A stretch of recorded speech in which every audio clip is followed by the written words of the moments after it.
we should be joined by my partner in crime on this effort, Maurice Glucksmann. I was formerly in the business world. I taught at London Business School for some years and had a business career before that. Maurice was a partner at McKinsey and is a tenacious person on these models and trying to do good things with them. First of all, just something about our aims with this effort.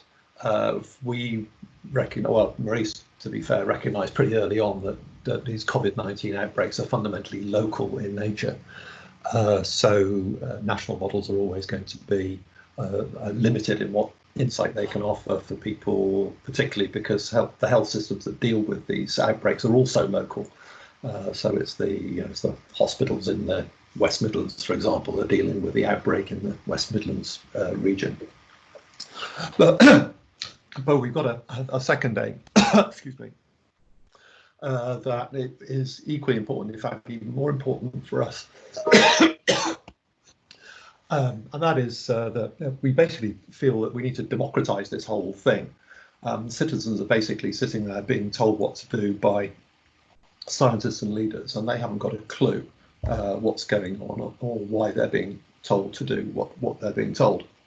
So we believe they deserve transparency, and that means that we need an accessible tool on local outbreaks that anyone can use. Anyone can put their own data in, anybody can figure out what the results mean. So my briefing for this presentation was that not everybody on the call will be familiar with SIR models. So give you a very brief view of a simple SIR model first of all, and then explain the different, the additional features that we've had to develop for this COVID model, and get down into the actual engine of the model and explain how it actually works. I could take questions for clarification as we go, I think, if it's really something that you're just not following. So feel free to let me know if that's the case. So about this model, it's a standard SEIR model, susceptible, exposed, infected, recovered people. And the first thing we did was match it to the Imperial College model back in March 2020, but we've extended and developed it beyond that.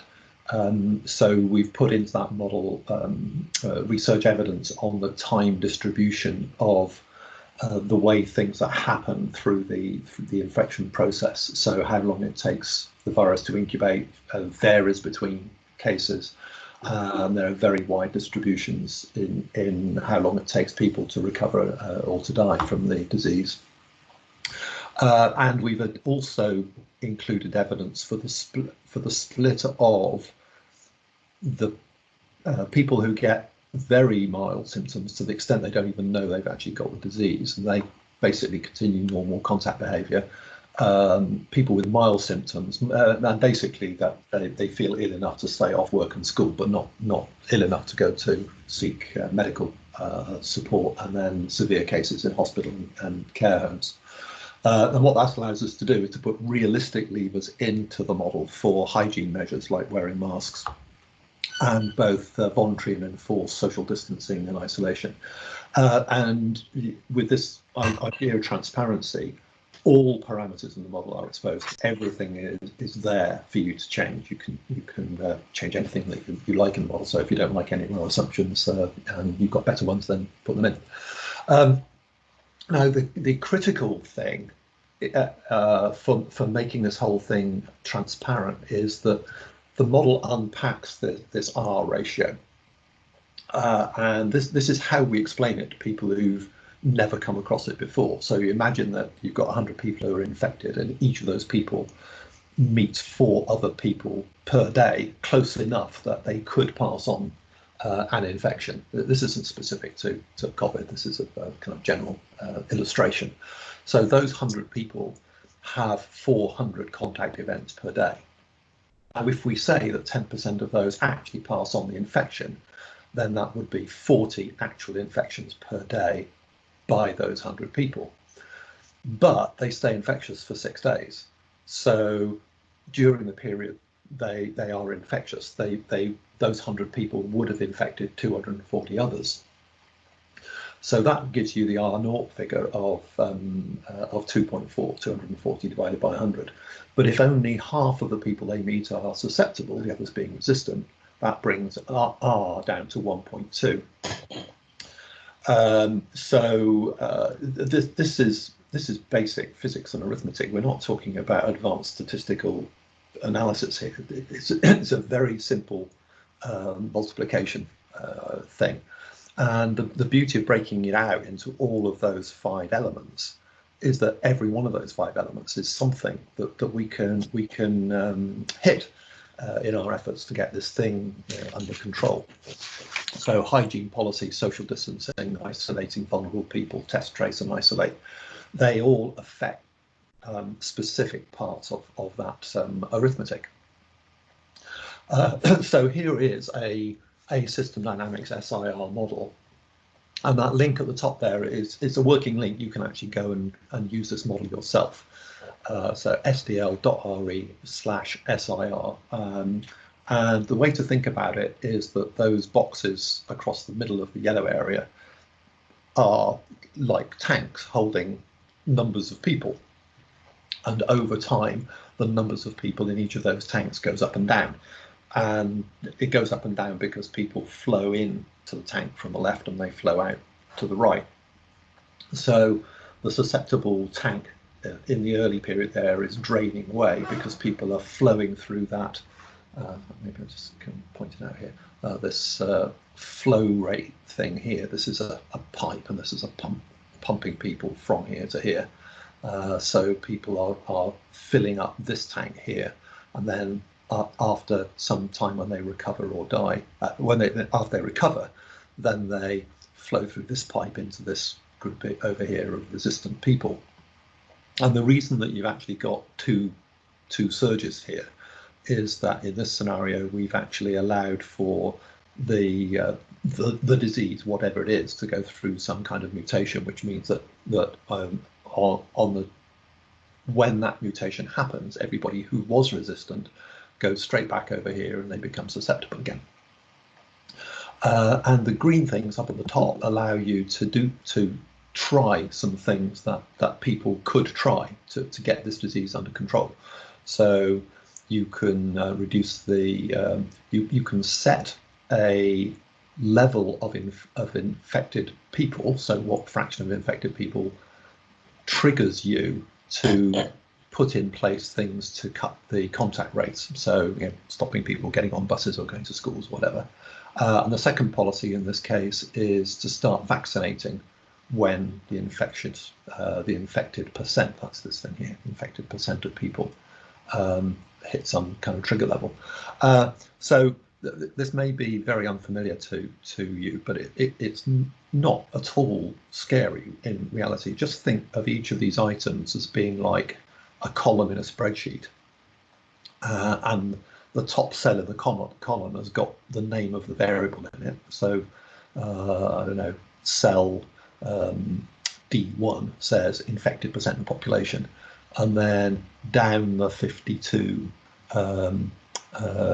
cells of column D, you've got each of the values for those charts. The arrows are like cell references, so it simply says column D is calculated from column C and column F, for example. And that has the big advantage over a spreadsheet that you can't make cell reference errors because you can only use what's actually physically connected up. So that's all that's going on. This infected, sorry, we need to do that.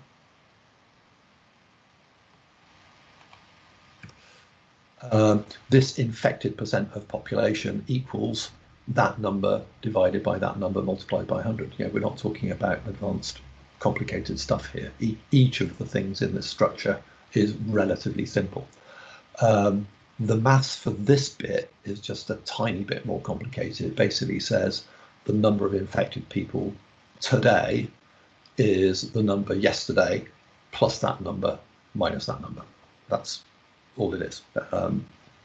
So everything you see in our more complicated model basically is a kind of slightly more grown-up version of exactly those same principles. So this is the latest version of the model that we've been developing, and Maurice has been absolutely dogged about getting lots and lots of cases through this model. So he's worked with students, he's worked with other people, he's done a lot himself to localize this model. We've localized it for New York, Hong Kong, Jakarta, a number of small towns and cities in the United States. He's done a great job looking at the adjoining regions of Mumbai city, where there is an appalling scenario playing out with people in a large slum there, fleeing the city and taking the disease to other parts of India. So we've done a lot with this model already, but let me just take you through its main areas. That bit at the top is where you set up the region population data. So you put in the number of people by 10-year age cohort, you put in the number of hospital places and the ICU cases, and you can set characteristics for that area. So one of the characteristics, for example, is how intensively people currently normally come in contact with each other. So in Hong Kong, for example, that number is very high indeed. The average Hong Kong citizen contacts an awful lot of other Hong Kong citizens every day. In rural areas of the United States, it's a very much lower number. You can adjust things like the normal mortality in the area. If, for example, you're looking at a region with very poor nutrition and health levels, then you can raise the mortality that would be likely to hit people from COVID because they're weak for these other reasons. There's also a very big issue about reporting. Nowhere is the reporting of cases, especially it's never 100%. Not even the reporting of deaths is 100%. So you can adjust the likely reporting levels there.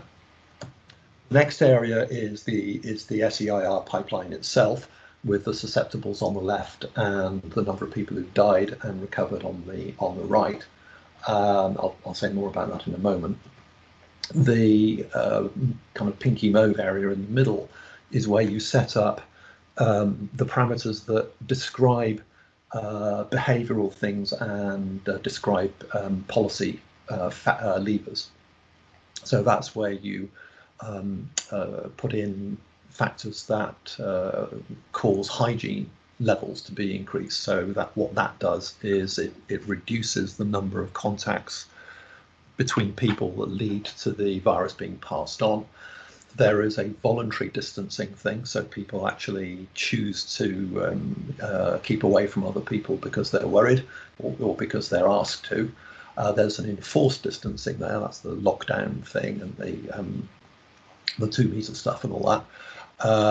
There are levers there for shielding, so you can take vulnerable people kind of out of the system for a while the disease passes by, and then let them out again.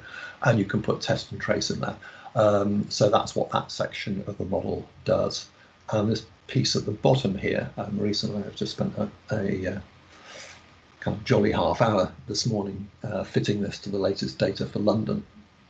That's where you can see the red lines there are the actual daily data for cases and deaths, and the blue line is the simulations effort to match that. We've done rather better than it shows on that particular screen at the moment.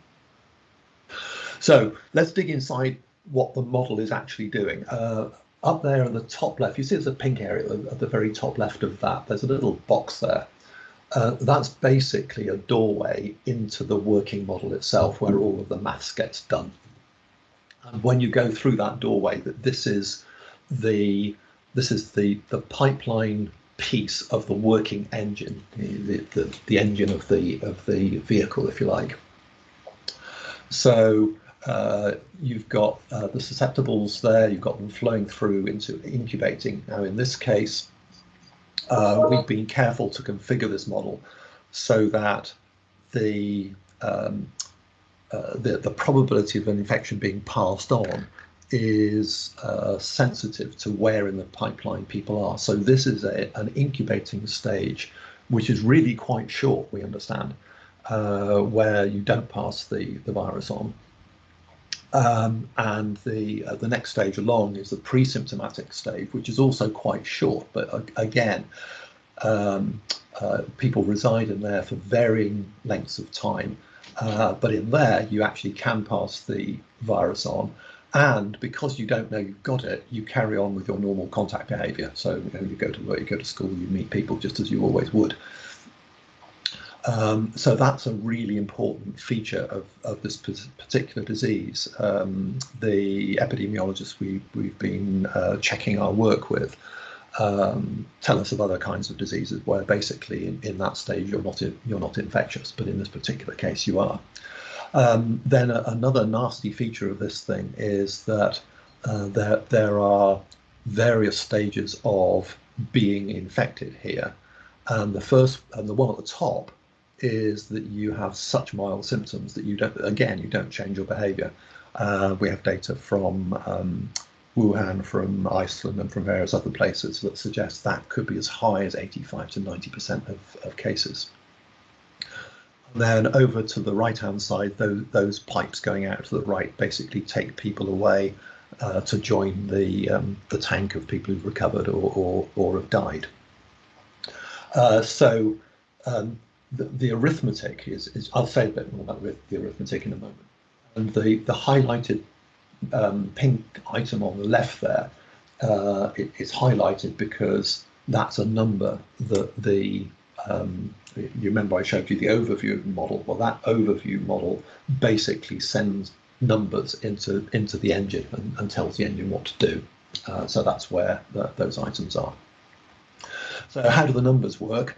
Well, this particular little piece of the model, this is where people are catching the infection from susceptible people, from people who are infected and aware they are infected. So they are mild case people. They're not completely isolating unless they've been told to do so, but they're certainly contacting people less often than they normally would. But there's another bunch who are being infected by people who are not aware that they're infected. So those two numbers added together, that's 105 people, and that's 20 people. So 125 people are being pulled from the susceptible box, you can't see over here on the left, and being pumped into this box of people who are incubating.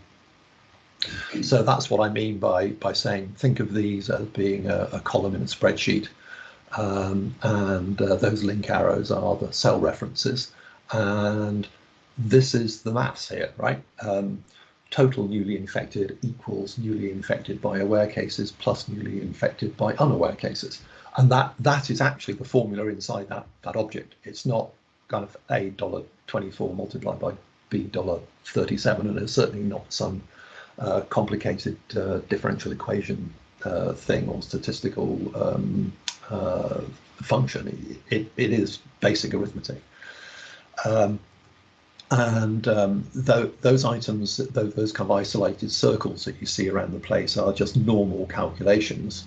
And this one here is this stock and flow calculation, where the incubating cases today is the incubated cases yesterday, plus any newly infected cases minus any that become infected. Sorry, I should say become infectious. I should say. I apologise for that.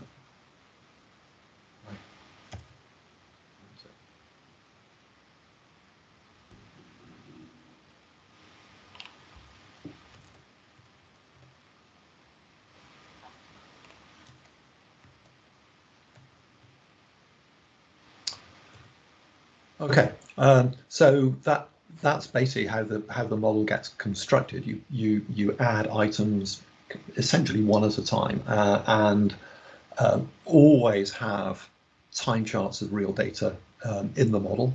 So every single thing that you add, you're always checking that the model is matching what you're observing. What you do not do, this used to be the way that these models were built, but you shouldn't do it anymore. What you do not do is build the whole model with no data in it and then go through and try to make the darn thing work afterwards. That path lies horror and pain. So build the thing a step at a time and check that it's all working. Now, there is one tricky issue in this. Oh, apologies, this one is a little out of focus. And that is the delay time between, in this case, getting infected and becoming infectious. So somebody comes to see you, they cough on you, you get infected. The virus is then incubating inside you for a period of time, and then you yourself become infectious, but pre-symptomatic, so you haven't got any symptoms, you don't know. The thing is, it's not a fixed 3 days from there to there. Some people go from there to there in 2 days, some in 3 days, some in 5 days. And the same is true of all these other things as well. So how long it takes you to get from developing mild symptoms to recovering, that can be, 5 days for some people, 10 days for other people, 15 days for other people. So you've got a time distribution of how long people reside in each of these stages. And this little thing here, this is the this little thing here is a little, there's a function inside there that allows you to choose what that time distribution is at each stage. But apart from that, everything else is relatively straightforward. So here is a bigger view of the engine. So the bit I just showed you is that area there, the main pipeline.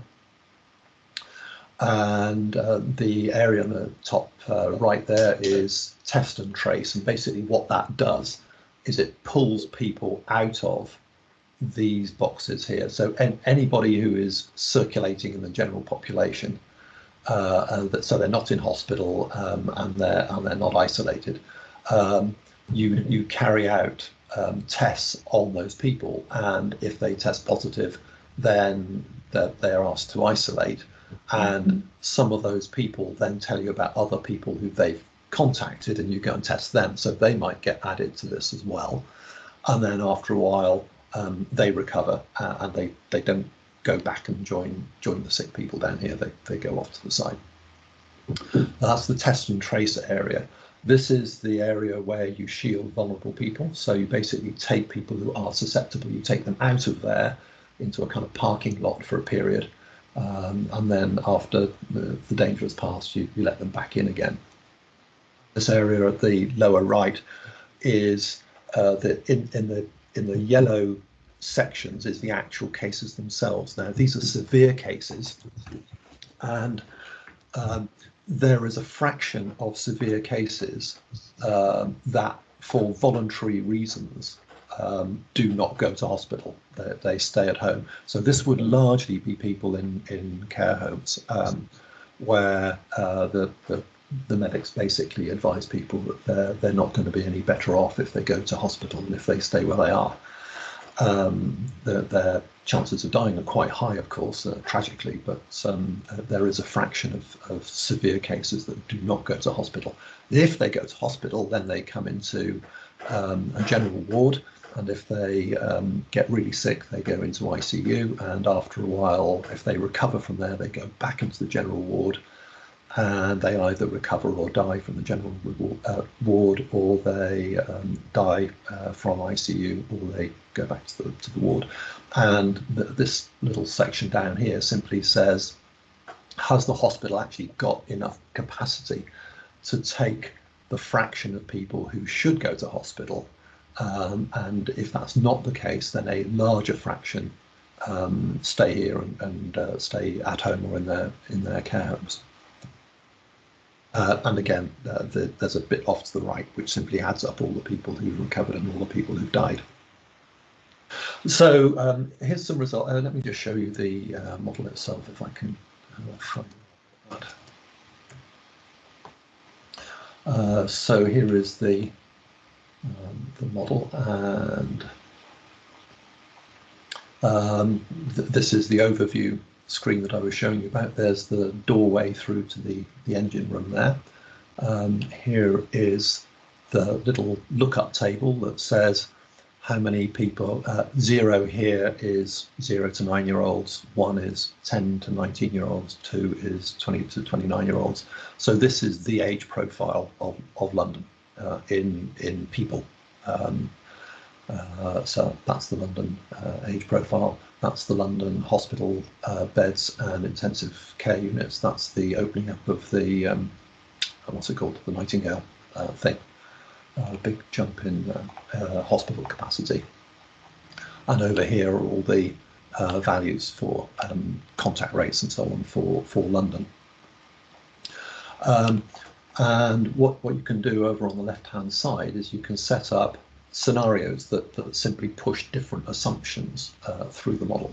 So the way you use this is, let me just zoom out here a bit.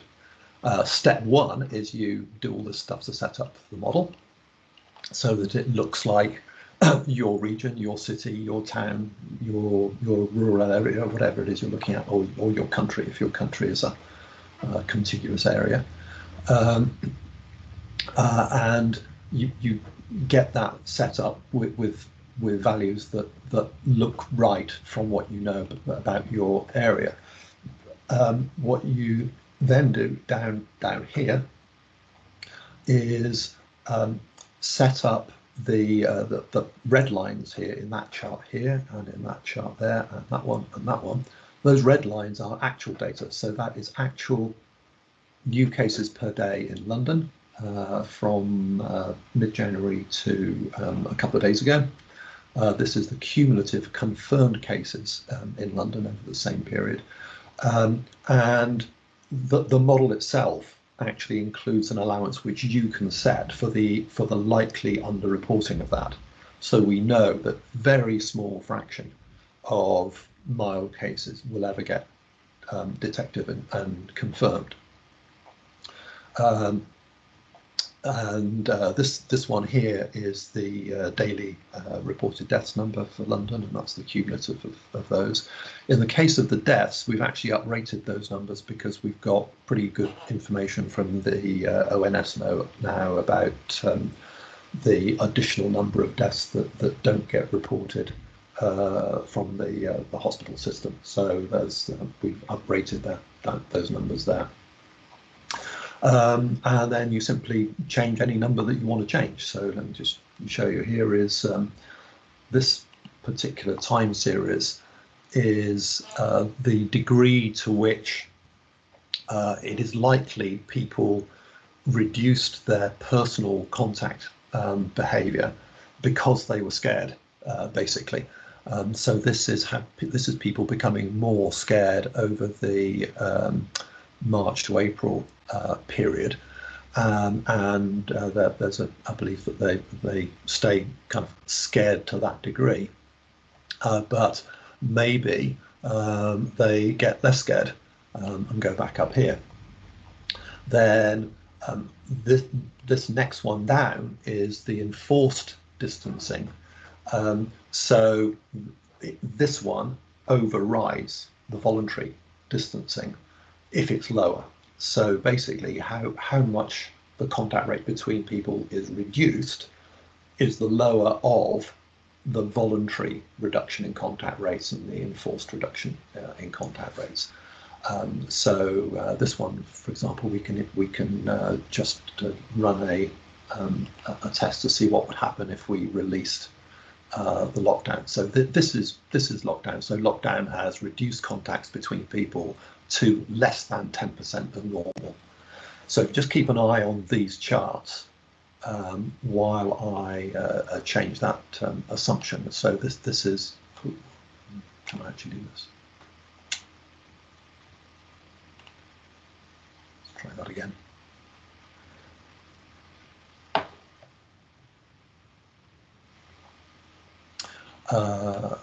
So that is a progressive easing of lockdown, and you can see what starts to happen to the case rate, the accumulated cases, and then you start seeing the rate of deaths beginning to rise again. So that's what the model is, and that's how you use it. So here's just a couple of bits of information. So here is the latest that we've done to fit the London data to the fit the model to the London data.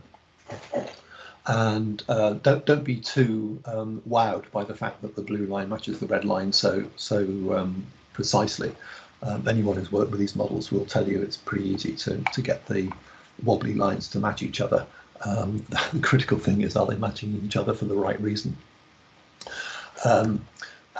So this is, we've literally just updated this for some new estimates that we've seen reported, that this whole thing is triggered by the arrival of infected people from outside. And there's some information just come in that something like 1,300 infected people entered the UK during January to March, before basically all the flights were stopped. So we've adjusted the way the model works to reflect that. And here's a couple of scenarios. This scenario at the top is, you may have noticed that Neil Ferguson, I think a few days ago, said that if we had locked down 1 week earlier, we would have had half the number of deaths. Well, guess what? There we go. There's the pink scenario. This is 1 week earlier lockdown, and yes, it looks like he's right. We would have had half the number of deaths. This one that particularly annoys me. This is a test we put through to see what would have happened if the wearing of masks had reduced the number of contacts that led to other people getting infected by 20%. Just 20%, not 80% or 50%, just 20%. So if 10 contacts would have resulted in other people getting infected, then of those 10, only 8. A mask would have resulted in only 8 people being infected. And because of the accumulation factors and the reinforcing factors here, it really pulls down the death rate. So that, and it shouldn't be any surprise. I mean, that's the equivalent of reducing the R factor from 2 to 1.6, or from 1.5 to 1.2, or from 1.1 to 0.9. We shouldn't be surprised that that's what happens. So you can get this model. It's at sdl.re/COVID model. There is nothing to install. It's completely open. You can do what you like with it. What we would really love you to do with it would be to use it and tell us about it. Meanwhile, we're trying to get some more widespread use of the model through an organisation called Junior Achievement, which is a network of 12 million young adults around the world. So that's about it. I must apologise to Maurice, because I've just talked for 35 minutes. I don't know if there's anything. Yeah, can you hear me? Yeah. Just one thing I wanted to point out when we're thinking through strategy. If you go back to the dashboard and just point out which things are reported and which are not. And we had a conversation with the head of the National Research Lab in Haiti, Dr. Jacques Boncy, on Friday. We were meeting with him and several high school students from his alma mater in Haiti, and he's a very distinguished figure in the world of virology, because they've been leading the charge on HIV there. He said that one of the most interesting aspects of this dashboard were the things that he couldn't see from his other work, and susceptibles in particular was something that he felt was very, very useful for strategy, because they don't currently know how many people are susceptible. And so just being able to see a picture of that was enough to convince him to offer all of their data in Haiti to us, and we're kicking off that. We kicked that off on Friday. Cool. Thanks, Liz. Okay, Sophie, got time for some questions? That's great. Yeah, it's great. Really good session. I really like the visual of your model. It looks really easy to use, and it's great that it's open for others to use. So if anyone wants to ask any questions, you can either take yourself off mute, or pop something in the chat if you wanted. I was just going to ask you both, if people want to contact you about any results that they've had from using the model, or if they have any issues with it, how is best to contact them? Can they do that through the model, or like through the website, or do you have some contact details that you might want to share? Yes, let me just put my email address in the chat. Great, thank you. And then whilst other people are kind of thinking of their questions to ask, I was just going to ask you, what kind of size population would you recommend, as in kind of the smallest size that you could use this model on? Well, it's more an issue of geography, really. Strictly speaking, London isn't a really great example, because you've got a lot of daily traffic going in and out of that area. So ideally, your definition of the local area would be any area within which the internal contact rate is high relative to traffic coming in and out. So it doesn't make any sense to subdivide Hong Kong, for example. But it does make sense to put a kind of imaginary wall around Hong Kong, because the travel rate in and out is quite small. So that could mean that as small an area as a village would be okay if that condition was fulfilled, or as larger a region. Just, to give some examples, Dharavi in Mumbai is 700,000 people, but that has been reduced to 350,000 people over the past 2 weeks because half of them left. So even the number is not a stable assumption there. The reason Dharavi was selected as an autonomous area is it is a very distinct population density, a very distinct way of living, and quite different from the neighborhood of Mumbai City District right next door, with much lower density, much better health outcomes, much better healthcare, generally much better life.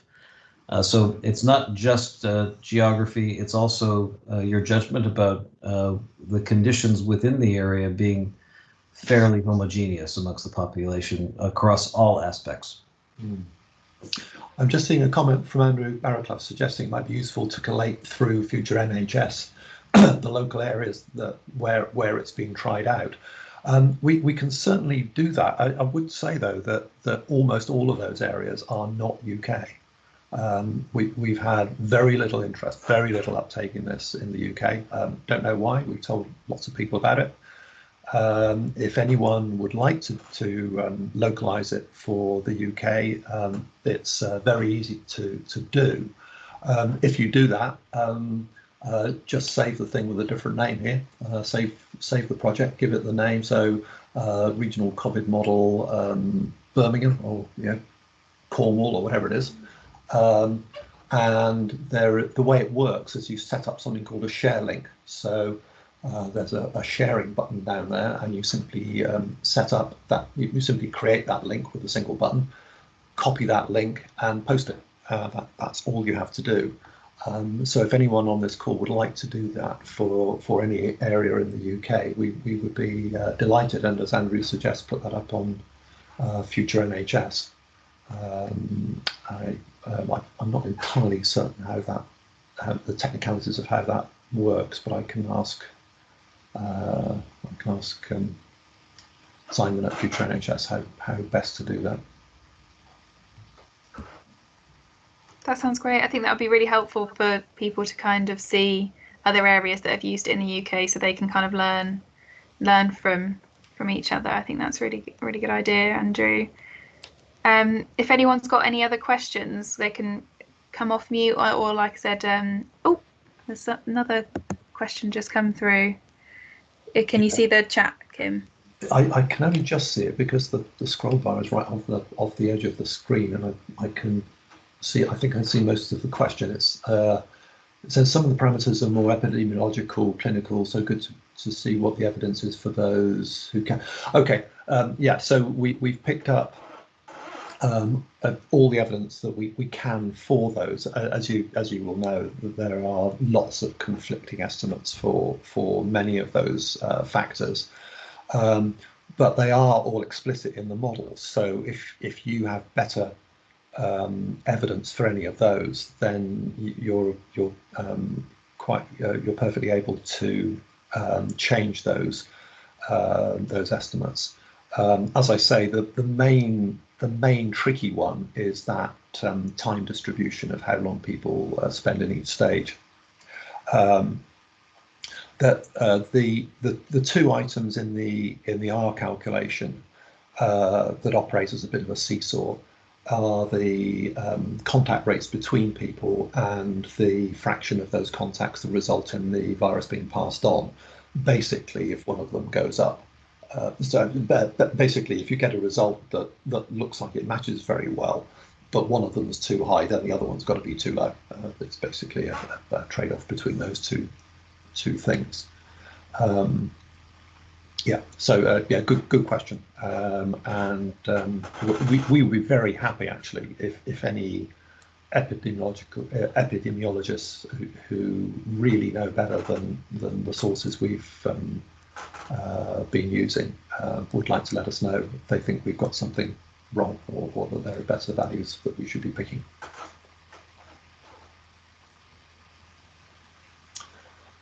Any advice for second peak modelling? Well, I've kind of done that actually. The first thing is that you shouldn't start by saying I want to model the second peak. You should start by saying I want to model the outbreak, and then here is a second peak. We've just put that in. If we release lockdown, then you get a second peak of cases, and it could be as big or bigger than the first peak. So there we go. We've just done it. We've just done second peak modelling.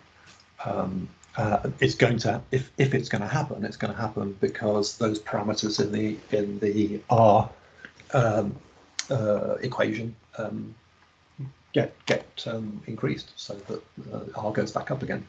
That's essentially what all there is to it. It's I don't envy the people who've got to make policy choices about all this. It's really difficult because obviously kids have got to go to school, and people have got to go back to jobs and start earning a living again.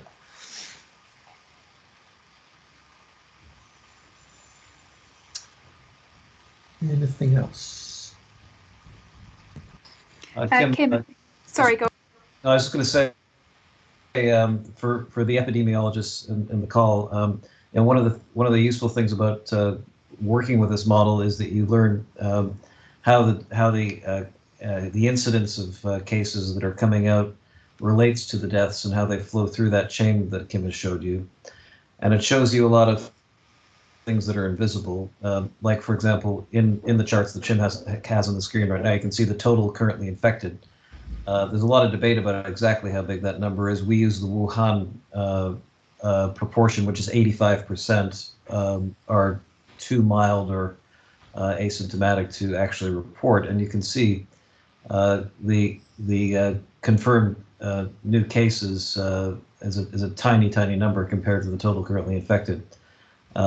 So those are examples of the model making things visible that you wouldn't otherwise be able to see, and working through the data that we do have back from deaths, which are we're fairly certain about that, but they do tend, there's a lot of revisions to that data regularly. You can back into what must have happened on new cases because no one can die from COVID without having been infected first. Anyway, sorry for the interruption, Sophie. I just wanted to help people understand a little bit about how we use the model and match it up with the data. No, that's great. That's really helpful. I was just going to say that's almost time for us, but I thought it might be good for you to mention, Kim, the generic model that we were discussing earlier. Yeah, so we can apply very similar principles to figuring out the dynamics of bringing hospital treatments back on stream. So people with I don't know, kidney disease or orthopedic problems or cancer and so on, and we know that people have been reluctant to present to their GPs, so there is a kind of backlog building up of larger numbers of sicker people out there who have not presented, and that the GPs themselves have been cautious about referring people on to specialist treatment for the same reason, and then the specialists themselves have had less capacity because either they themselves or their facilities have been diverted to look after COVID cases and so on. We can apply exactly the same principles here to modelling the flow of cases back into the system and the build-up of that pent-up demand for treatment, and how that balances out against the capacity of the medics and their facilities to actually handle them. This is what you're seeing here. This is a generic model for COVID. It could be generic. It could be easily modified to be a generic model for any other kind of infectious disease. We think that there is at least a template structure for many medical specialisms, but I wouldn't go so far as to say it would be a generic model. There could be a generic model for certain categories of cancer, for example, which, if it works in Birmingham, it'll work in Bristol, or it'll work in Glasgow, or it'll work in London. So that we're thinking that it may be possible to go for generic models of that.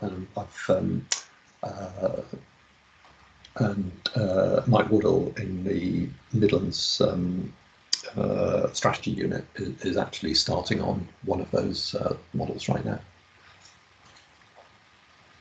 Great, that's great, thanks. I think we're going to leave it there as we've overrun a bit, but thank you so much for going into the detail of that. I think it's a really useful session and really good to see kind of the detail behind the model. So thank you. Okay, welcome. Thank you. So may we get a